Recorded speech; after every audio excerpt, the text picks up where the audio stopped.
আসসালামু আলাইকুম রহমতুল্লাহ। আশা করি আপনারা সবাই ভালো আছেন। ইঞ্জিনিয়ার্স কোচিং হোমের পক্ষ থেকে সবাইকে স্বাগতম। আজকে আমি যে বিষয় বা টপিক নিয়ে এখানে এসেছি সেটা মূলত মেকানিক্যালের থার্মোডাইনামিক্স পার্টের পঞ্চম ক্লাস।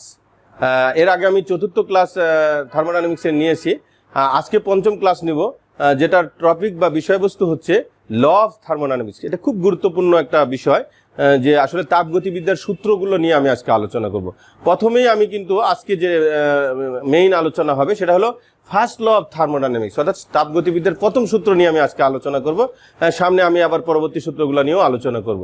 যাই হোক, আজকে আমি ফার্স্ট ল অফ থার্মোডাইনামিক্স নিয়ে আলোচনা করব, যে আসলে ফার্স্ট ল অফ থার্মোডাইনামিক্সটা কি, প্রথম তাপগতিবিদ্যার প্রথম সূত্র কি নির্দেশ করে।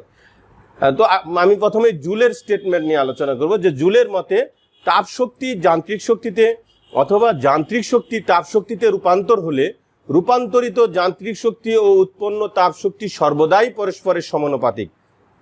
এখানে বলা হয়েছে জুলের মতে, বা জুলস যে স্টেটমেন্ট দিয়েছে সেটা হলো তাপ শক্তি যান্ত্রিক শক্তিতে অথবা যান্ত্রিক শক্তি তাপ শক্তিতে রূপান্তর হলে রূপান্তরিত যান্ত্রিক শক্তি ও উৎপন্ন তাপ শক্তি সর্বদাই পরস্পরের সমানুপাতিক। কাজেই যদি আমি বলি যে ডাব্লিউ পরিমাণ কাজকে রূপান্তরিত করতে যদি কিউ পরিমাণ তাপ শক্তির উদ্ভব হয়, তবে ডাব্লিউ প্রফেশনাল কিউ অর্থাৎ W equal to J Q বলতে পারি, অথবা ডাব্লিউ প্রফেশনাল এইচ অথবা W equal to J H.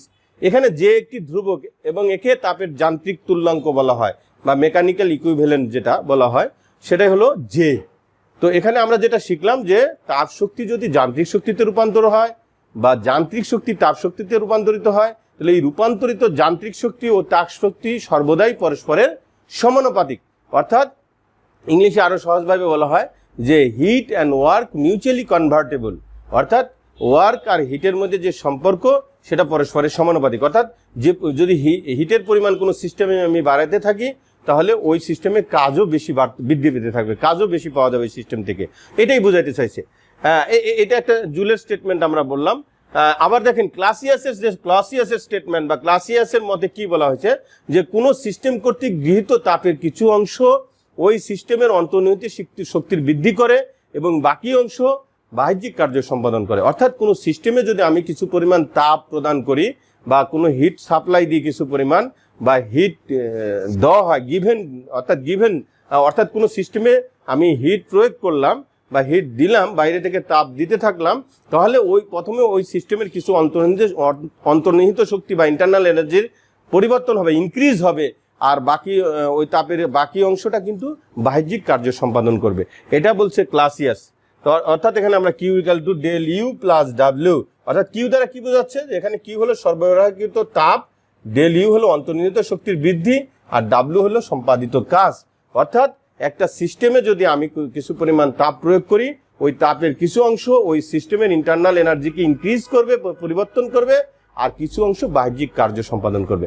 তো যাই হোক, আমরা এখানে ফার্স্ট ল অফ থার্মোডাইনামিক্স যে পড়তেছি, আসলে এটা মূলত কিন্তু এটা ল অফ কনজারভেশন অফ এনার্জিকে সংজ্ঞায়িত করে, অর্থাৎ শক্তির নিত্যতা সূত্রকে সংজ্ঞায়িত করে।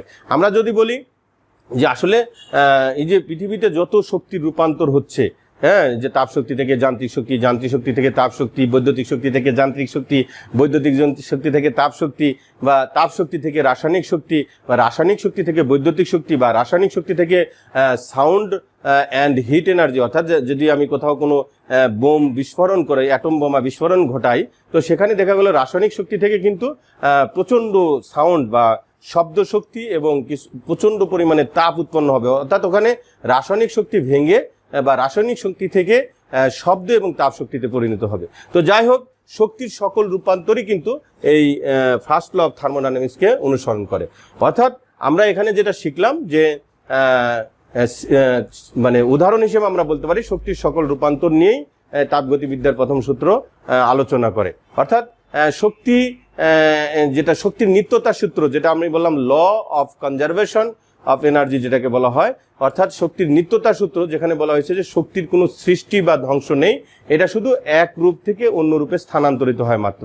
ইংলিশে আমরা বলতে পারি energy can be neither created nor destroyed, it can only be transferred from one form to another form. তো এখানে আসলে যেটা বোঝানো হচ্ছে যে law of conservation of energy, যে শক্তির সৃষ্টি বা বিনাশ নেই, অর্থাৎ সৃষ্টি বা ধ্বংস নেই, এটা শুধু এক অবস্থা থেকে আরেক অবস্থা রূপান্তর হয় শুধুমাত্র। তো এখানে দেখেন প্রথমে আমরা একটা উদাহরণের মধ্যে আসছি, যদিও এটা একটা ন্যাচারাল প্রসেস, এটা একটা প্রাকৃতিক প্রক্রিয়া, যে হিট এনার্জি কনভার্টার হইতেছে কেমিক্যাল এনার্জিতে। অর্থাৎ দেখেন সান বা সূর্য, যেটা আমরা জানি যে সূর্য থেকে যে তাপ পৃথিবীতে আসে, সূর্য থেকে যে হিট আসতেছে, এই হিটকে বা এই তাপকে গাছপালা যেগুলো আছে অর্থাৎ প্লান্টস যেগুলো গাছপালা, এগুলো ওই তাপ এনার্জি কি করে, এই হিট এনার্জিকে তারা শোষণ করে। এই শোষিত হিট এনার্জিকে ফটোসিনথেসিস ইফেক্টের মাধ্যমে অর্থাৎ সালোক সংশ্লেষণের মাধ্যমে রাসায়নিক শক্তিতে পরিণত করে। অর্থাৎ সূর্য থেকে যে আলোক হিট বা তাপ শক্তি আসতেছে, এটাকে গাছপালা শোষণ করে নেয় এবং এই শোষিত তাপ শক্তিকে ফটোসিনথেসিস ইফেক্টের মাধ্যমে অর্থাৎ সালোক সংশ্লেষণ পদ্ধতির মাধ্যমে এই হিট বা তাপ শক্তিকে রাসায়নিক শক্তিতে রূপান্তরিত করা হয়। তাহলে এখান থেকে আমরা যে উদাহরণটা দেখতেছি যে হিট এনার্জি আসলে কনভার্টেড হচ্ছে কেমিক্যাল এনার্জিতে। এটা একটা শক্তি রূপান্তর, এটা যদিও একটা ন্যাচারাল প্রসেস, এটা একটা প্রাকৃতিক প্রক্রিয়া। আমরা আরও উদাহরণ দিতে পারি, যে দেখেন এটা তো একটা আমরা প্রাকৃতিক প্রক্রিয়ার উদাহরণ দিলাম, এই শক্তি রূপান্তর নিয়ে আমরা আরও উদাহরণ দিতে পারবো। কৃত্রিম শক্তির রূপান্তর নিয়ে আমরা কিছু আলোচনা করি। যেমন দেখেন conversion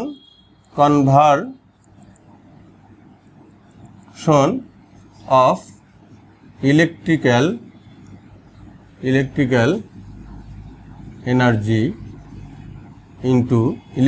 energy into mechanical energy. Conversion of electrical energy into mechanical energy, যে আমরা যদি ইলেকট্রিক্যাল এনার্জিকে কনভার্সন করি মেকানিক্যাল এনার্জিতে, সেগুলোতে বিভিন্ন উদাহরণ আছে। যে in case of fan, home appliance হিসাবে ব্যবহার হয়, যেন মিক্সচার, গ্রাইন্ডার এক্সেট্রা। আমরা এখানে বলতে পারি যে ইলেকট্রিক্যাল এনার্জি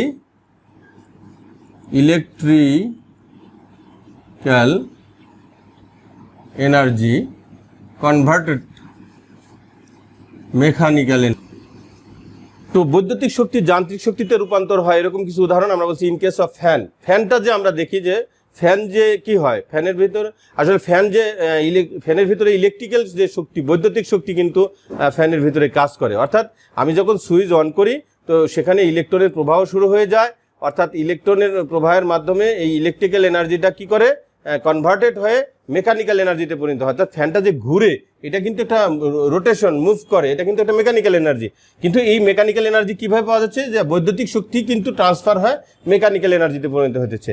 আবার দেখেন যে হোম অ্যাপ্লায়েন্স হিসেবে মিক্সার, গ্রাইন্ডার এগুলো ব্যবহার হয় বাসা বাড়িতে। আপনারা দেখেন যেহেতু মিক্সচার করা হয়, কিছু মেশিন দিয়ে গ্রাইন্ডিং করা হয়, তো এই গ্রাইন্ডার করা হয়। তো এই যে মিক্সার, গ্রাইন্ডার, ফ্যান এগুলো কিন্তু ইলেকট্রিসিটির মাধ্যমে চলে এবং ইলেকট্রিসিটি বা বৈদ্যুতিক শক্তি এখানে প্রয়োগ করা হয়, পরবর্তীতে এটা মেকানিক্যাল এনার্জিতে পরিণত হয়। তো এখানে দেখা যাচ্ছে ইলেকট্রিক্যাল এনার্জি থেকে রূপান্তর হয়ে মেকানিক্যাল এনার্জির উদাহরণের মধ্যে আমরা ফ্যানের উদাহরণ বলতে পারি, মিক্সারের উদাহরণ বলতে পারি, গ্রাইন্ডারের উদাহরণ বলতে পারি। এরকম আরও আমরা উদাহরণ দিতে পারি যে বৈদ্যুতিক, এখানে দেখলাম বৈদ্যুতিক শক্তি যান্ত্রিক শক্তিতে পরিণত হলো। এরপরে দেখেন আমরা একটা বেস্ট উদাহরণ দিতে পারি যে বৈদ্যুতিক শক্তি তাপ শক্তিতে যে পরিণত হয়, এটা একটা good example of water heater, বৈদ্যুতিক ইস্ত্রি, এগুলা কিন্তু কি হয় দেখেন। আমরা আরেকটা উদাহরণ দিতে পারি যে ইলেকট্রিক্যাল এনার্জি কনভার্টেড হয় বা কনভার্সন হয় আপনার হিট এনার্জিতে যাচ্ছে, হিট এনার্জি।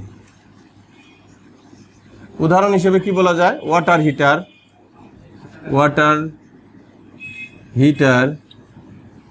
তারপরে বৈদ্যুতিক ইস্ত্রি যেটাকে বলা হয়, বৈদ্যুতিক ইস্ত্রি। অর্থাৎ দেখেন ওয়াটার হিটার যেটা, জল হিটার যেটা, এবং বৈদ্যুতিক ইস্ত্রি, এগুলোতে কিন্তু দেখেন ইলেকট্রিক এনার্জি ট্রান্সফার হয়ে বা কনভার্সন হয়ে তাপ এনার্জিতে বা হিট এনার্জিতে পরিণত হয়। তো এটাও কিন্তু একটা শক্তির রূপান্তর, অর্থাৎ ইলেকট্রিক্যাল এনার্জি রূপান্তরিত হয়ে তাপ শক্তিতে বা হিট এনার্জিতে পরিণত হচ্ছে। এরকম আমরা আরও উদাহরণ দিতে পারি যে দেখেন আমরা রাসায়নিক শক্তির উদাহরণ দিতে পারি যে বা মেকানিক্যাল যান্ত্রিক শক্তি যে তাপ শক্তি যে যান্ত্রিক শক্তিতে পরিণত হয়, এটার একটা মানে ভেরি ইম্পর্টেন্ট এক্সাম্পল হলো আইসি ইঞ্জিন। আইসি ইঞ্জিন বা ইন্টারনাল কম্বাসন ইঞ্জিন, যেটা এখানে আমরা দেখতেছি যে হিট এনার্জি কনভার্সন হচ্ছে মেকানিক্যাল এনার্জি। দেখেন যে তাপ শক্তি, এখান থেকে তাপ শক্তি ট্রান্সফার হচ্ছে যান্ত্রিক শক্তি। সেটা উদাহরণ internal combustion engine, internal combustion or IC engine যেটাকে বলা হয়, আইসি ইঞ্জিন। ইন্টারনাল কম্বাসন ইঞ্জিনের ক্ষেত্রে দেখেন আমরা কিছু পরিমাণ ফুয়েল, সেটা ডিজেল আর পেট্রোল যে কোনো হতে পারে, এগুলোকে যদি আমরা বার্ন করি, অর্থাৎ এখান থেকে যে তাপ শক্তি উৎপন্ন হয় এটার মাধ্যমেই কিন্তু আমরা কম্বাসনের মাধ্যমে ওই যে গাড়ির যে হুইলগুলা, চাকাগুলা, এগুলোকে ঘোরানো হয়, অর্থাৎ মেকানিক্যাল এনার্জিতে পরিণত হয়। যে আমরা বাস, ট্রাক, মোটরসাইকেল, বিভিন্ন যে যানবাহন আমরা যেগুলোতে আমরা যে যানবাহনগুলোতে আমরা পরিবহন, যে যানবাহনগুলো আমরা ব্যবহার করে থাকি, যে বাস, ট্রাক, মোটরসাইকেল, এগুলোতে কিন্তু যে ইঞ্জিনগুলো আছে, আইসি ইঞ্জিন যেগুলো আছে, এগুলোতে কিন্তু কিছু পরিমাণ ফুয়েল পোড়ানো হয়, বার্ন করানো হয়, সেখান থেকে কিছু তাপ শক্তি উৎপন্ন হয়। তাপ শক্তি কিন্তু এক পর্যায়ে মেকানিক্যাল বা যান্ত্রিক শক্তিতে পরিণত হয়। তো এখানে দেখা যাচ্ছে যে তাপ শক্তি যান্ত্রিক শক্তিতে রূপান্তরিত হইতেছে ইন্টারনাল কম্বাসন ইঞ্জিনের যেটা আমরা ব্যবহার করে থাকি। তো যাই হোক, এখানে আমরা হিট এনার্জিকে মেকানিক্যাল এনার্জিতে ট্রান্সফার দেখালাম। এরকম দেখেন আরো উদাহরণ আমরা দিতে পারি। আবার দেখেন কেমিক্যাল এনার্জি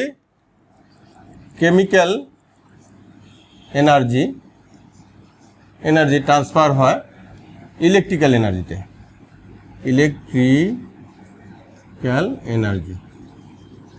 দেখেন ব্যাটারির কথা আমরা চিন্তা করি, আমরা যে ব্যাটারি ব্যবহার করে থাকি, ব্যাটারির ক্ষেত্রে দেখেন কেমিক্যাল এনার্জি বৈদ্যুতিক শক্তিতে পরিণত হয়। কারণ আপনি দেখেন একটা ব্যাটারির ক্ষেত্রে আমরা কি করি, যে একটা এর মধ্যে কার্বনের দণ্ড থাকে, অ্যানোড ক্যাথোড থাকে। তো এখানে যদি কিছু কেমিক্যাল ইউজ করা হয়, তো এখানে একটা পজিটিভ প্রান্ত থাকে, একটা নেগেটিভ প্রান্ত থাকে। তো এখান থেকে আমরা কিন্তু কেমিক্যাল শক্তি ব্যবহার করে কেমিক্যাল এনার্জিকে আমরা ট্রান্সফার করে ইলেকট্রিক্যাল এনার্জিতে পরিণত করি।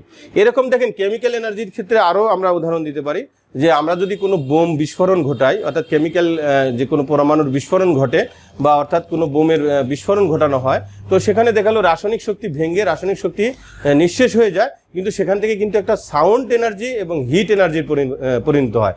অর্থাৎ কেমিক্যাল এনার্জি থেকে আমরা শব্দ শক্তি এবং তাপ শক্তিতে রূপান্তরিত করতে পারি। এই জন্য আমরা বলতে পারি শক্তির সকল রূপান্তরই কিন্তু ফার্স্ট ল অফ থার্মোডাইনামিক্সকে সংজ্ঞায়িত করে। তো যাই হোক, আমরা স্টিম লোকোমোটিভ ইঞ্জিন নিয়ে আমরা এখন আলোচনা করব।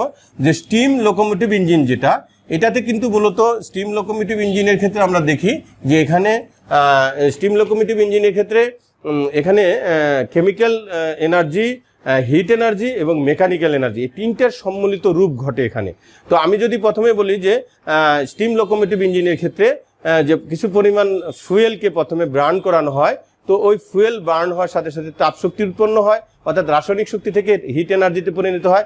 এই হিট এনার্জি বা এই তাপ শক্তি ওই যে স্টিম লোকোমোটিভ ইঞ্জিনের যে একটা সিস্টেম যদি আমরা কল্পনা করি, সেখানে যে ওয়াটার থাকে, এই ওয়াটারটাকে কিন্তু হিট করতে থাকে। এই তাপটা কিন্তু ওয়াটারের টেম্পারেচার বৃদ্ধি করতে থাকে এবং এক পর্যায়ে এখান থেকে স্টিম উৎপন্ন হয়। এই স্টিমটা যখন ওই স্টিম ইঞ্জিনের পিস্টনকে পুশ করে, তখন কিন্তু লোকোমোটিভ ইঞ্জিন, যেটা স্টিম লোকোমোটিভ ইঞ্জিন, এটা কিন্তু মুভ করা শুরু করে। তো যাই হোক, আমরা এখানে দেখলাম যে স্টিম লোকোমোটিভ ইঞ্জিনের ক্ষেত্রে যে প্রথমে কেমিক্যাল এনার্জি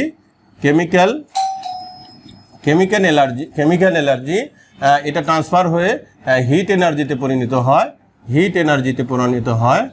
এরপর এটা ট্রান্সফার হয়ে কিন্তু মেকানিক্যাল এনার্জিতে পরিণত হয়।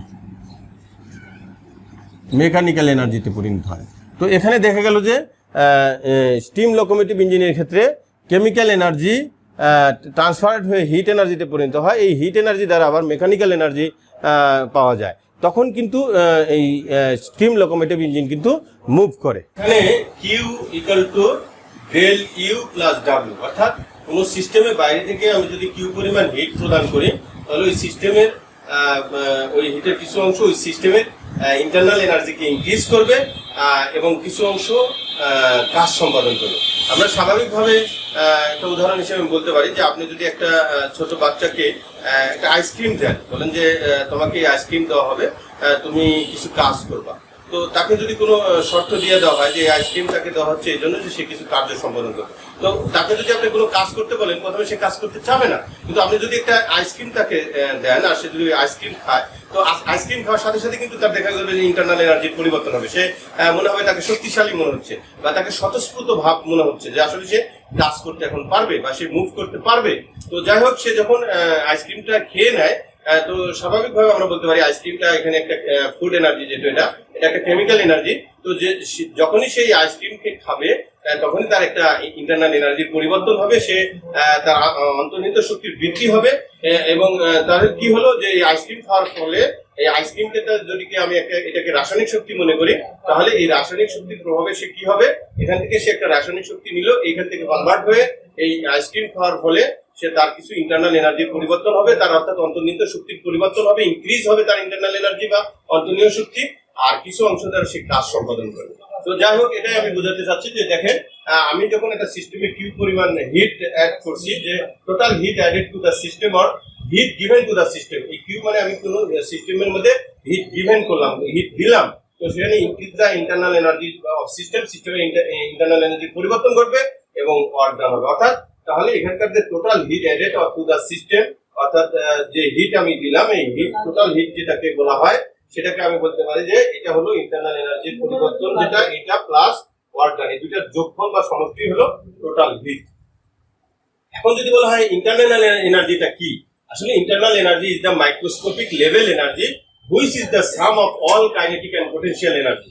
অর্থাৎ একটা সিস্টেমের মধ্যে যদি আমি বাইরে থেকে কোনো তাপ দিই, এটার যে ইন্টারনাল এনার্জি যেটাকে আমি বলতেছি, ওই সিস্টেমটা যদি ওই সিস্টেমের মধ্যে যদি কিছু পরিমাণ ওয়াটার মলিকিউল থাকে, তো আমি যদি হিট দিই, তো ওয়াটার মলিকিউলগুলো যে প্রথমে ছিল তাদের মধ্যে যে একটা বন্ড আছে, তারা কিন্তু নিজেদের মধ্যে নিজেদেরকে আকর্ষণ করে বা ওখানে যে স্থির অবস্থায় তাদের মধ্যে একটা বিভব শক্তি বা পটেনশিয়াল এনার্জি সেখানে তারা গেইন করে, কারণ তাদের যে বন্ধন থাকে এই বন্ধনের মাধ্যমেই এখানে তারা পটেনশিয়াল এনার্জিকে গেইন করে। আর যখন হিট দেওয়া শুরু করা হয়, টেম্পারেচার বৃদ্ধি পেতে থাকে, আস্তে আস্তে যত টেম্পারেচার বৃদ্ধি থাকে তখন কিন্তু ওই ওয়াটার মলিকিউলগুলো কি করে, এরা কিন্তু রোটেশন শুরু করে, ভাইব্রেশন শুরু করে, ট্রান্সলেশন শুরু করে, অর্থাৎ তাদের মধ্যে যে এনার্জিগুলো শুরু হয়ে যায়, এরা রোটেট করে, এরপরে এরা ভাইব্রেট করে, এরপর ট্রান্সলেট, এরা এখান থেকে এখানে যাওয়া আসা শুরু করে দেয়। তো এই যে রোটেশনাল এনার্জি এবং রোটেশনাল মুভমেন্ট, তারপরে ট্রান্সলেশন মুভমেন্ট এবং ভাইব্রেশনাল মুভমেন্ট, এই তিনটা মুভমেন্টের যোগফলই কিন্তু কাইনেটিক মুভমেন্ট অর্থাৎ কাইনেটিক এনার্জি। তাহলে কি হলো, ওয়াটার মলিকুলের পটেনশিয়াল এনার্জি এবং কাইনেটিক এনার্জির যোগফলই হলো ওই সিস্টেমের ইন্টারনাল এনার্জি। অর্থাৎ ওই সমস্ত একটা সিস্টেমের মধ্যে যত রকম এনার্জি আছে সব কিছুর যোগফলকেই বলা হচ্ছে ইন্টারনাল এনার্জি। তো এই জন্য আমরা বলতে পারি ইন্টারনাল এনার্জি কিন্তু kinetic energy plus potential energy. অর্থাৎ একটা ওয়াটার ওখানে যে সিস্টেমের মধ্যে যে ওয়াটার মলিকুল গুলো থাকবে ওগুলার যত কাইনেটিক এনার্জি আছে, যত রকম শক্তি আমরা বলতে পারি সেখানে, তো মোটামুটি যেটা আমরা ধরে নিই যে এখানে কাইনেটিক এনার্জি এবং পটেনশিয়াল এনার্জি যেটাকে মেইন ধরা হয়, তো এই কাইনেটিক এনার্জি এবং পটেনশিয়াল এনার্জির যোগফলকেই বলা হচ্ছে ইন্টারনাল এনার্জি। আর ওয়ার্ক ডান আপনারা জানেন, work done by the system. Work done কি, যে কোনো সিস্টেমে যদি আমরা তাপ দিই, তো ওই সিস্টেমে যদি ওই তাপের ফলে যখন ইন্টারনাল এনার্জি কিছু পরিবর্তন করে এবং ওই সিস্টেম যদি কোনো পিস্টনকে ওঠানামা শুরু করে, ধরেন সে এরকম একটা সিস্টেম আছে, এখানে যদি আমরা একটা পিস্টন দিয়ে রাখি, সেটা একটা পিস্টন, তো এখানে দেখা গেল এই সিস্টেমকে যখন আমরা হিট দিব, কিউ ইন এখানে হিট দিব যখন, তো এখানে ইন্টারনাল এনার্জির পরিবর্তন হবে এবং এই পিস্টনটাকে কিন্তু এক্সপান্ড হবে, অর্থাৎ এখান থেকে পিস্টনটিকে উপরে, অর্থাৎ এই সিস্টেম বাউন্ডারকে উপরে উঠানো শুরু করবে, অর্থাৎ এখানে একটা মুভমেন্ট হবে।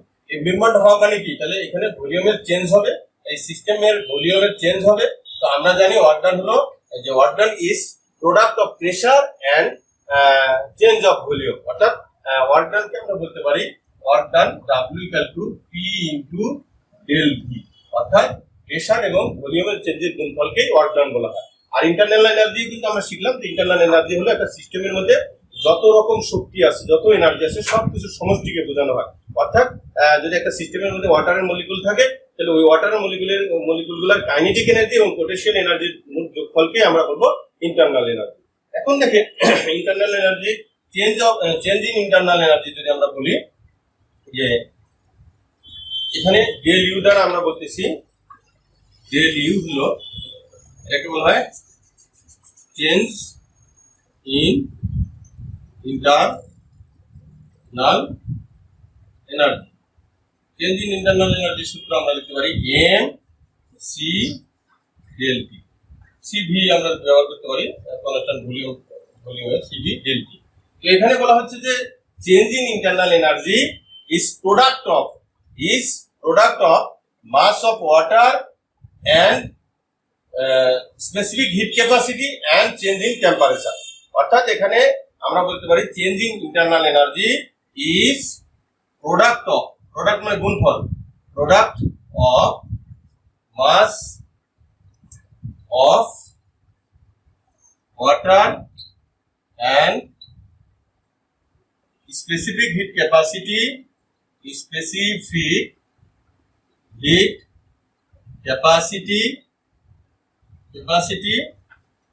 and change in temperature.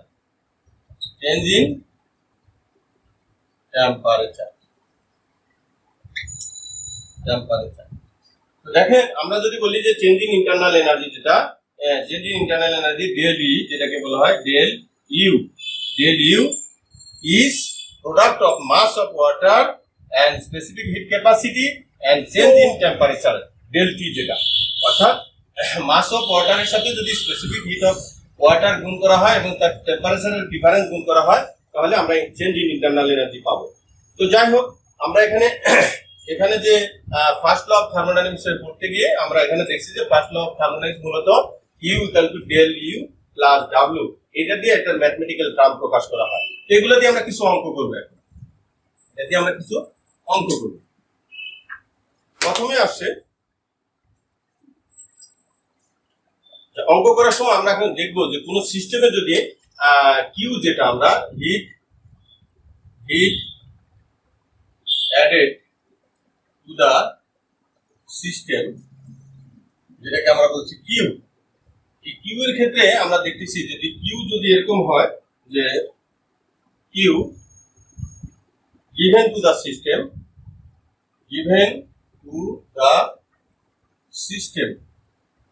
তখন এটা প্লাস ভি হবে। অর্থাৎ একটা সিস্টেমে যদি আমরা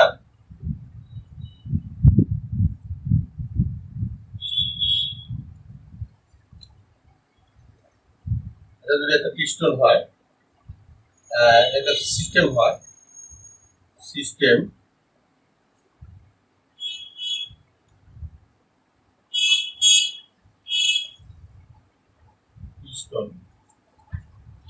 এই সিস্টেমে যদি আমরা বাইরে থেকে হিট কিউ যদি ইন করাই, তো এখানে বলা হইতেছে যে given to the system, heat বাইরে থেকে কোনো সিস্টেমের মধ্যে দেওয়া হয় তাহলে সেটাকে পজিটিভ ধরা হয়। আর যদি Q given by the system, অর্থাৎ সিস্টেম দ্বারা যদি হিট বাহিরে প্রকাশ হয়, অর্থাৎ সিস্টেম দ্বারা যদি হিট বাহিরে প্রকাশ হয়, এখানে কিন্তু হিট দেওয়ার ফলে পিস্টন কিন্তু উপরের দিকে উঠতেছে, এখানে হিট দিচ্ছি তো এটা উপরের দিকে উঠবে। এখানে কিউ ইন করার ফলে যে given to the system plus V, আর যখন গিভেন বাই দা সিস্টেম, অর্থাৎ এখানে হিট যদি গিভেন বাই দা সিস্টেম হয়, অর্থাৎ সিস্টেম দ্বারাই যদি হিট বাহিরে ছেড়ে দেওয়া হয়, সিস্টেম থেকে হিট যদি বাহিরে বের করে দেওয়া হয়, তখন বলা হইতেছে হিট কিন্তু নেগেটিভ। এরকম দেখেন ডাব্লুর ক্ষেত্রে, ওয়ার্ক ডানের ক্ষেত্রে কি হয়েছে ঘটনাটা, যে ডাব্লু যেটা ব্যবহার করা হচ্ছে work done by the system, work done by the system plus V. অর্থাৎ এখানে দেখেন আমি যদি এই তাপ দিই তাহলে দেখেন এক্সপান্ড, যেটাকে বলা হয় এক্সপান্ড যদি হয়, এখানে দেখেন এক্সপান্ড হচ্ছে, এটা এক্সপান্ড, এই সিস্টেমে কিন্তু এটা এক্সপান্ড হচ্ছে।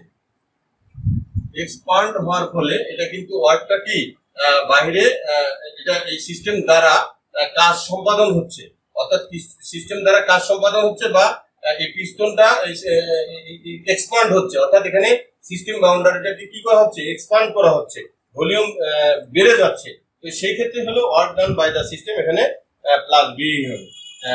এরপর যদি বলা হয় work on the system, work done on the system হয় work done on the system, on the system, তখন কিন্তু মাইনাস বি হবে, অর্থাৎ যেটাকে কম্প্রেসের কথা বলা হচ্ছে। অর্থাৎ একটা সিস্টেম যদি এখানে আমরা দেখাই, এখানে হিটের কথা আমরা দেখছি, কি তাপের ক্ষেত্রে আমরা শিখছি। এখন যদি দেখা যায় যে একটা সিস্টেম এরকম আছে,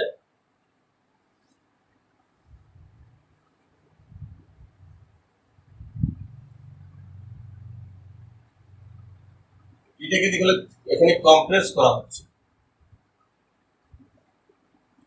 সিস্টেম যদি কম্প্রেস করা হয়, এখানে যদি কম্প্রেস করা হয় তখন এটা নেগেটিভ হবে। কম্প্রেস হয় যদি, তখন কিন্তু অর্ডার নেগেটিভ হবে, অর্থাৎ কোনো সিস্টেমের উপর কার্য যদি সম্পাদন করা হয় তখন সেটাকে বলা হয় যে নেগেটিভ। তো সেই হিসেবে আমরা কিছু অঙ্ক করতে পারি। তো এই জিনিসগুলো ব্যবহার করে আমরা কিছু ম্যাথমেটিক্যাল টার্ম দেখব।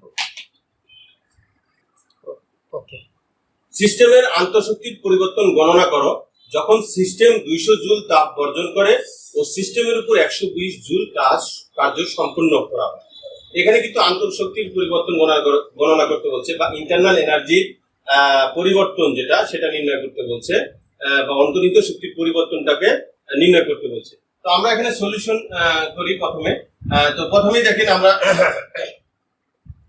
কি দেওয়া আছে বা এখানে কি শর্ত বলছে, সেক্ষেত্রে আমরা দেখে নিই যে এক্ষেত্রে কি বলা আছে। এক্ষেত্রে প্রথমে বলা হয়েছে যে যখন সিস্টেম 200 জুল তাপ বর্জন করে, এখানে কিন্তু সিস্টেম তাপ বর্জন করছে। আমরা কিন্তু একটু আগে শিখছি যে কোনো সিস্টেমে যদি তাপ দেওয়া হয়, অর্থাৎ গিভেন করা হয়, গিভেন টু দা সিস্টেম, অর্থাৎ সিস্টেমে তাপ দেওয়া হচ্ছে বাইরে থেকে, তখন কিন্তু তাপকে আমরা পজিটিভ ধরি। আর যদি কোনো সিস্টেম থেকে তাপ বর্জন করা হয়, সিস্টেম থেকে তাপ বের করে দেওয়া হয়, তখন কিন্তু এটা নেগেটিভ হয়। তাহলে এক্ষেত্রে আমরা বলতে পারি যে কিউ তাপের পরিমাণ যেটা, সেটা হলো -200 জুল।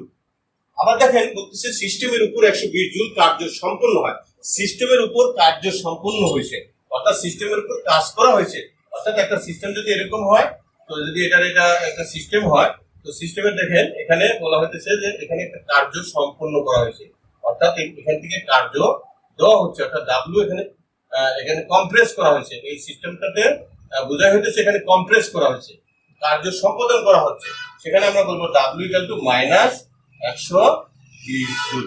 এখানে বলছে যে আন্তঃশক্তির পরিবর্তন গণনা করো, অর্থাৎ ডেল ইউ কি হবে। তো আমরা জানি, we know according to first law, according to first law of thermodynamics, according to first law of thermodynamics আমরা কি জানি, we know, আমরা জানি কি জানি যে Q equal to del U plus W। তো এখানে দেখেন Q এর মান আছে -200, del U আমরা বের করব, প্লাস W মান আছে -120। তো এখানে ক্যালকুলেশন করলে কি হবে দেখেন, আমরা একটু ক্যালকুলেশনটা করি। তো এখান থেকে দেখেন কি আসবে যে del U equal to আসবে -200 প্লাস 120, অর্থাৎ -80 জুল। তো এখানে আমরা কি লিখতে পারি যে এক্ষেত্রে আন্তঃশক্তির হ্রাস ঘটছে এখানে, তাহলে এক্ষেত্রে আন্তঃশক্তির হ্রাস কত, -80 জুল, এখানে কিন্তু আন্তঃশক্তির হ্রাস হয়েছে, এখানে আন্তঃশক্তি পরিবর্তন হয়নি, আন্তঃশক্তি পরিবর্তন হয়েছে বা ইন্টারনাল এনার্জি বৃদ্ধি হয় নাই, হ্রাস ঘটছে, সেটা হলো 80 জুল। তো এখানে দেখেন আমরা বলছিলাম সিস্টেমের আন্তঃশক্তি পরিবর্তন গণনা করো যখন সিস্টেম 200 জুল তাপ বর্জন করে ও সিস্টেমের উপর 120 জুল কার্য সম্পন্ন করা হয়। তখন আমরা দেখছি কি দেওয়া আছে আর কি চাইছে ক্যালকুলেশন করে আমরা বের করছি। এরকম দেখেন আরো কিছু অঙ্ক আমরা এখন করতে পারি। এখানে বলছে সিস্টেমের আন্তঃশক্তির পরিবর্তন গণনা করো, এটা ঠিকই থাকলো। এরপর যখন সিস্টেম, এখানে বলছে আন্তঃশক্তির পরিবর্তন যখন সিস্টেমের পারিপার্শ্ব থেকে কোনো, যখন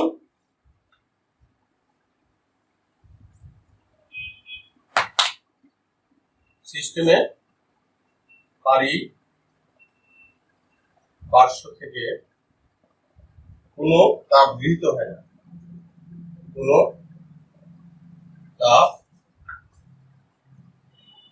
গৃহীত হয় না, কিন্তু সিস্টেমে কার্যকর হয়, কিন্তু সিস্টেমে কার্য করা হয়। এখানে বলছে যে সিস্টেমের আন্তঃশক্তির পরিবর্তন গণনা করো যখন সিস্টেমের পারিপার্শ্ব থেকে কোনো তাপ গৃহীত হয় না কিন্তু সিস্টেমে কার্য করা হয়। তো সলিউশনে আমরা কি লিখতে পারি যে এক্ষেত্রে কি দেওয়া আছে, এক্ষেত্রে সিস্টেমের আন্তঃশক্তির পরিবর্তন গণনা করব যখন সিস্টেমের পারিপার্শ্ব থেকে কোনো তাপ গৃহীত হয় না, অর্থাৎ এখানে আমরা কিউ ইকুয়াল টু বলতে পারি 0, কোনো তাপ গ্রহণ করবে না বা বর্জনও করবে না, এখানে বলে দিছে, কিন্তু সিস্টেমে কার্য করা হয়। কার্য যদি আমি সম্পন্ন করি, তো এখানে বলা হয়েছে সিস্টেমে কার্য সম্পন্ন করা হয়, তো এখানে ডাব্লিউ ইকুয়াল টু কিন্তু হবে মাইনাস ভি, কারণ এখানে কাজ সম্পন্ন করা হচ্ছে, অর্থাৎ একটা সিস্টেমে কাজ সম্পন্ন করা হচ্ছে, অর্থাৎ work done on the system, work done on the সিস্টেমের উপর কার্য করা হচ্ছে, সেখানে মাইনাস ভি হবে। তো আমরা according to first law, according to first law of thermodynamics কি জানি যে Q equal to del U plus W, এখানে 0, ডেল ইউ প্লাস এখানে ডাব্লিউ মান কিন্তু মাইনাস ডাব্লিউ, তো এখান থেকে কি হবে or del U equal to plus W. এখানে দেখা যাচ্ছে যে আন্তঃশক্তির পরিবর্তন ওই সিস্টেমে যে কার্য সম্পন্ন করা হয় সেটা সমান হবে, যেহেতু হিট এখানে কোনো কিছু দেওয়া হচ্ছে না। তো এখানে আমরা কিন্তু দেখলাম যে কার্য অর্থাৎ সিস্টেমের উপর কার্য সিস্টেমের আন্তঃশক্তির বৃদ্ধির সমান, অর্থাৎ এখানে সিস্টেমের উপর যে কাজ করা হচ্ছে সেটা সিস্টেমের আন্তঃশক্তি বৃদ্ধির সমান হচ্ছে, কারণ এখানে ইন্টারনাল এনার্জির পরিবর্তন যেটা এবং ওই সিস্টেমের উপর যে কাজ করা হচ্ছে দুইটা সমান এখানে ধরা হয়েছে, এখানে সমান হচ্ছে, অর্থাৎ সিস্টেমের উপর কার্য সিস্টেমের আন্তঃশক্তির বৃদ্ধির সমান। এক্ষেত্রে দেওয়ালটি রুদ্ধতাপীয়, এক্ষেত্রে দেওয়ালটি কিন্তু রুদ্ধতাপীয়, আইসোলেটেড, এটা কিন্তু এই দেওয়ালটা আসলে রুদ্ধতাপীয় সিস্টেম, অর্থাৎ এটা এখানে দেওয়াল কোনো তাপ গ্রহণ করতেছে না বা বর্জন করতেছে না। তো যাই হোক, এটা আমরা এখানে বুঝছি। এখন যদি আমরা আরেকটা ম্যাথ করি যে সিস্টেমের আন্তঃশক্তির পরিবর্তন গণনা করো যখন, আরেকটা ম্যাথ দেখবো ক্লিয়ার হওয়ার জন্য, যে সিস্টেমের আন্তঃশক্তির পরিবর্তন গণনা করো যখন সিস্টেমে কার্য করা হয়নি, যখন সিস্টেমে কার্য করা হয়নি কিন্তু সিস্টেম থেকে কি পরিমাণ তাপ, কিন্তু সিস্টেম থেকে কি পরিমাণ তাপ সরিয়ে নেওয়া হচ্ছে, সরিয়ে নেওয়া হচ্ছে। দেওয়ালের প্রকৃতি কি? দেওয়ালের প্রকৃতি কিরূপ? আরেকটা প্রশ্ন এখানে বলছে সিস্টেমের আন্তঃশক্তির পরিবর্তন গণনা করো যখন সিস্টেমে কার্য করা হয়নি কিন্তু সিস্টেম থেকে কি পরিমাণ তাপ সরিয়ে নেওয়া হচ্ছে। তো এখানে আন্তঃশক্তি পরিবর্তন গণনা করতে বলছে যখন এই শর্ত, এবং বলছে দেওয়ালের প্রকৃতি কিরূপ হবে। সলিউশনে আমরা এখানে দেখি, তো এক্ষেত্রে প্রথমে কি দেওয়া আছে, এক্ষেত্রে শর্তটা কি বলা আছে যে আন্তঃশক্তি পরিবর্তন গণনা হচ্ছে সিস্টেমে কার্য করা হয়নি, অর্থাৎ ডাব্লিউ কিন্তু আমরা এখানে 0 লিখব, কিন্তু সিস্টেম থেকে কি পরিমাণ তাপ সরিয়ে নেওয়া হচ্ছে, তাহলে কিউ যদি সরিয়ে নেওয়া হয় আমরা জানি মাইনাস ভি। তো অ্যাকর্ডিং টু ফার্স্ট ল কি হবে, according to first law of thermodynamics, এখানে আমরা কি লিখতে পারি, Q equal to del U plus W. তো এখানে কিউ হলো আমরা লিখতে পারি মাইনাস কিউ, যেহেতু এখানে কিউ কি সরিয়ে নেওয়া হয়েছে ডেল ইউ প্লাস 0। তো এখান থেকে আমরা কি লিখতে পারি যে বা del U equal to minus Q. তো এখানে দেখা যাচ্ছে যে এই সিস্টেমের আন্তঃশক্তির পরিবর্তন বা ইন্টারনাল এনার্জির পরিবর্তন ওই সিস্টেম থেকে যে তাপ সরিয়ে নেওয়া হয়েছে তার সমান। ওই সিস্টেম থেকে যে তাপ সরিয়ে নিয়েছে অপসারিত তাপ শক্তির সমান। আর দেওয়ালটি কি হবে? দেওয়ালটি কিন্তু তাপ পরিবাহী হবে। যেহেতু তাপ সরায় নেওয়া যাচ্ছে তাহলে আসলে দেওয়ালটির প্রকৃতি কি হবে? দেওয়ালটি কি হবে? তাপ পরিবাহী। দেওয়ালটি তাপ পরিবাহী। এখানে অ্যান্সার হচ্ছে যে এখানকার ইন্টারনাল এনার্জি বা আন্তঃশক্তির পরিবর্তন অপসারিত তাপের সমান, আর দেওয়ালটি হলো তাপ পরিবাহী। আরেকটা ম্যাথ হলেই আমরা শেষ করে দিব এখানে। তো এখানে যাই হোক, এখানে আরেকটা ম্যাথ বলছে যে যখন সিস্টেমের আন্তঃশক্তির পরিবর্তন গণনা করো, যখন সিস্টেমে কিউ পরিমাণ সিস্টেম ডাব্লিউ পরিমাণ কাজ করছে, যখন সিস্টেম ডাব্লিউ পরিমাণ কাজ করছে, যখন সিস্টেম ডাব্লিউ পরিমাণ কাজ করছে এবং সিস্টেমে কিউ পরিমাণ তাপ দেওয়া হচ্ছে, এবং সিস্টেমে কিউ পরিমাণ তাপ দেওয়া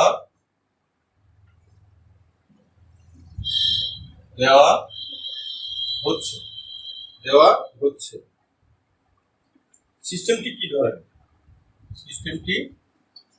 সিস্টেমটি কোন ধরনের?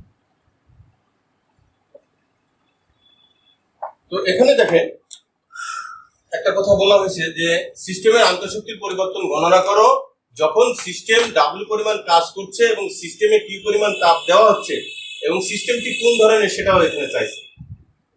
সলিউশনে আমরা কি লিখতে পারি যে এক্ষেত্রে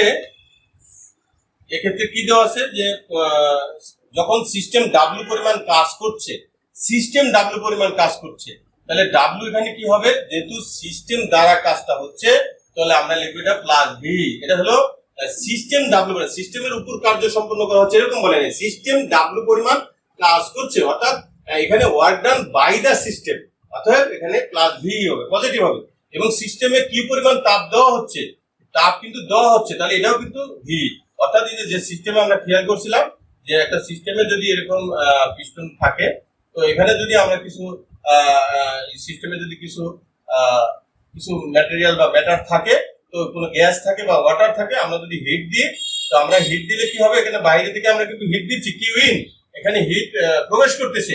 এরপরে কি হচ্ছে যে এখানে যে পিস্টন আছে এখানে কিন্তু এক্সপান্ড হবে, এখান থেকে একটা ওয়ার্ক হবে, এটাকে উপরের দিকে উঠায় ফেলবে, তো এখানে একটা ওয়ার্ক হবে। তাহলে বাই দ্য সিস্টেম, সিস্টেম দ্বারা কাজ হচ্ছে, work done by the system.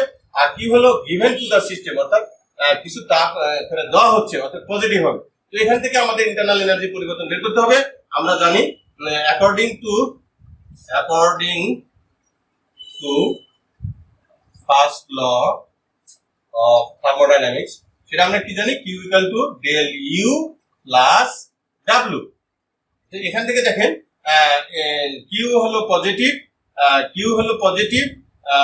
এবং ডেল ইউ প্লাস ডাব্লিউ হলো পজিটিভ। এখানে যেটা দেখা যাচ্ছে যে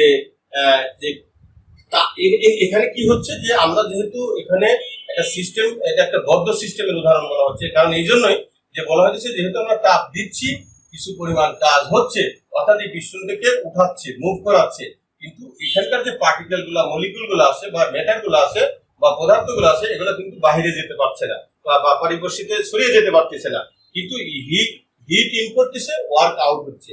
তো এখান থেকে বোঝা যাচ্ছে এটা একটা আসলে ক্লোজ সিস্টেমের উদাহরণ। এই সিস্টেমটা আসলে কি? ক্লোজ সিস্টেমের উদাহরণ। আর আন্তঃনৈতিক শক্তির পরিবর্তন আমরা কি লিখতে পারি? Del U equal to Q minus W. অর্থাৎ এখানে অন্তর্নিহিত শক্তির পরিবর্তন হবে যে সরবরাহকৃত তাপ এবং ওই সিস্টেম দ্বারা যে কাজ হয়েছে এই কাজের অন্তর্ফল, যেটা বিয়োগ ফলের যেটা হবে ফলাফল, সেটাই হবে ইন্টারনাল এনার্জি পরিবর্তন। আর এই সিস্টেমটা কোন সিস্টেমের উদাহরণ হবে? এটা একটা বদ্ধ সিস্টেম বা ক্লোজ সিস্টেমের উদাহরণ, কারণ এখানে কিছু পরিমাণ তাপ দিচ্ছি, কিছু পরিমাণ কাজ হচ্ছে, কিন্তু এখানকার যে মলিকুল গুলো আছে, এখানে যে পদার্থের ভর কোনো চেঞ্জ হচ্ছে না, শুধু এনার্জি ট্রান্সফার হতেছে। অতএব এটা একটা বদ্ধ সিস্টেমের উদাহরণ। তো আজকে আমি ফার্স্ট ল অফ থার্মোডাইনামিক্স এখান থেকে পড়ছি, এরপরে আমরা সামনে second law of thermodynamics, third law of thermodynamics, zeroth law করবো। তো আজকে আমরা ফার্স্ট ল অফ থার্মোডাইনামিক্সটা কি, আসলে এটা কি করে, এটা ল অফ কনজারভেশন অফ এনার্জিকে সংজ্ঞায়িত করে এবং ক্লাসিয়াসের মধ্যে যে কিছু পরিমাণ তাপ দিলে একটা সিস্টেমের কিছু ইন্টারনাল এনার্জির পরিবর্তন হয় এবং কিছু পরিমাণ কার্য সম্পাদন হয়, সেটা নিয়ে আমরা কিছু ম্যাথমেটিক্যাল টার্মও এখানে আমরা শিখছি। তো এটা একটা খুব গুরুত্বপূর্ণ চ্যাপ্টার, আপনার খুব গুরুত্বপূর্ণ একটা এখানে বিষয় নিয়ে আমরা আলোচনা করছি। এটা যদি একটু খেয়াল করেন আপনারা, এখান থেকে আপনারা অনেকগুলো প্রশ্ন, এখান থেকে ম্যাথমেটিক্যাল টার্মও আসতে পারে, এমসিকিউ আসতে পারে, বিভিন্ন ডেফিনেশনও আসতে পারে। এখানে কিন্তু আমরা এনথালপি কি বা টোটাল হিট কন্টেন্ট যেটা, তারপর ইন্টারনাল এনার্জির পরিবর্তন কি, এগুলো আমরা শিখছি। তো যাই হোক, আজকে আপনাদের সুস্বাস্থ্য কামনা করে আমি এখানে শেষ করতেছি। আল্লাহ।